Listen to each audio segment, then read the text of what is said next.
কি ব্যাপার ভাবি, আপনি কই যান? কিসে? তোর শ্বশুর বৌমারে অনেক আজে বাজে কথা কই। বৌমার সাথে তোর নাকি অবৈধ সম্পর্ক আছে। আমার আপা ঠিকই বলছে, রাশেদের লগে তার ভাবির ঠিকই সম্পর্ক আছে। এই বড় ভাই কারো থাকে না? বড় ভাই কারো মারা যায় না?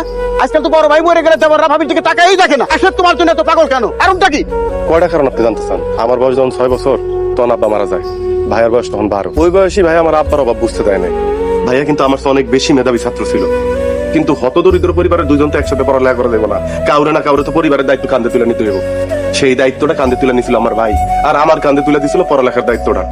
তো ভাইয়া তুই ছোট্ট বয়সী মানুষের খেতে খামারে কাজ করা শুরু করলো, আর আমি ফুলবাবু এই স্কুলে যাই। যখন আমার মেট্রিক পরীক্ষার সময় হইলো তখন ভাইয়া ভীষণ অসুখে পড়লো। ঘরে ঠিক মতো ভাত নাই, আমার ফর্ম ফিল আপের টাকাইবো কোত্থেকে? কি পরের দিন ভাইয়া আমার হাতে ফর্ম ফিল আপের টাকাটা তুলে দিল। তো সন্ধ্যা না হইতে আমি টের পাইলাম ভাইয়ের খুব শখের টর্চ লাইটটা ভাইয়ের হাতে নাই। আমি ভাইয়ের কইলাম, ভাইয়া লাইটটা যে বিক্রি করে দিলা, অন্ধকারে আলো পাইবা কই? আরে তুই টর্চ লাইটের আলো নিয়ে চিন্তা করস?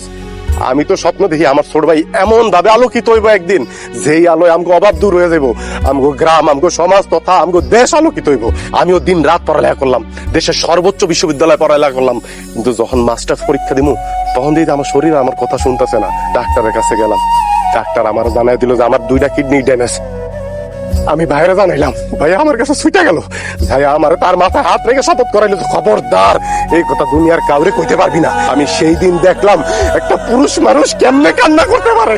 ভাইয়া আমার পরে ধরে যে কান্না করলো, ডাক্তারের কাছে পাগলের মতো ছুটে গেল। ডাক্তার কইলো যে তার 2টা কিডনি খুলে নিয়ে জানো আমার সুস্থ করা হয়। ডাক্তার সাফ সাফ জানাই দিল একটা কিডনি নেওয়া যাবে সর্বোচ্চ, তাও অনেক টাকা লাগবে অপারেশনের জন্য। ভাইয়া আবার গ্রামে ছুটে আসলো, দিক বিদিক ছুটতে শুরু করলো, মানুষের কাছে হাত পাততে শুরু করলো যে আমি ঢাকা শহরে ব্যবসা করবো, আমার টাকা ঋণ দেন। কিন্তু ভাইয়া কাউর আসল কথাটা কইল না। টাকা নিয়ে যখন ভাইয়া ঢাকা গেল, অপারেশন থিয়েটারে ঢুকার আগে আমি ভাইয়ার হাত চাইপা ধরলাম, ভাইয়া এত বড় পাগলামি যে করতেছো, যদি তোমার কিছু হয়ে যায় ভাবি রেখে দেখবো, মুক্তার কি হইব? ভাইয়া আমার দিকে হাসে কইল, আমার কিছু হইব না, আর যদি হয় তুই পারবি না আমার শেষ স্মৃতিচিহ্ন দেখা রাখতে। আমার জবান দিয়ে কোনো কথা বাইরে এলো না। অপারেশন থিয়েটার থেকে তো আমি ভাইয়ের একটা কিডনি নিয়ে ঠিকই ফিরাইলাম, কিন্তু সারা জীবন অমানবিক পরিশ্রম করা, হাড় ভাঙা পরিশ্রম করা, ওই ক্লান্ত শরীর নিয়ে ভাইয়া আর ফিরাইলো না। ফিরাইলো ভাইয়া লাশ। ওই ভাবির জন্য, ওই ভাস্তির জন্য আমার কি করা উচিত? আমার উচিত না ভাইয়ের কবরের সামনে জায়গা কোয়া যে ভাইয়া তুমি কবর থেকে উঠে আসো? ওই কবরে তো তোমার থাকার কথা না, ওই কবরে তো আমার থাকার কথা। তোমার তো এই দুনিয়ায় তোমার বউ সন্তান নিয়ে শান্তিতে বসবাস করার কথা। এই কথা আমার করার কথা না। আরে বাংলাদেশের প্রত্যেকটা ঘরে এইরকম একটা করে ভাই থাকে, যারা সারা জীবন পরিবারের প্রত্যেকটা সদস্যের জন্য কোনো কিছু চিন্তা না কইরাই কুলুর বলদের মতো কইরা যায়।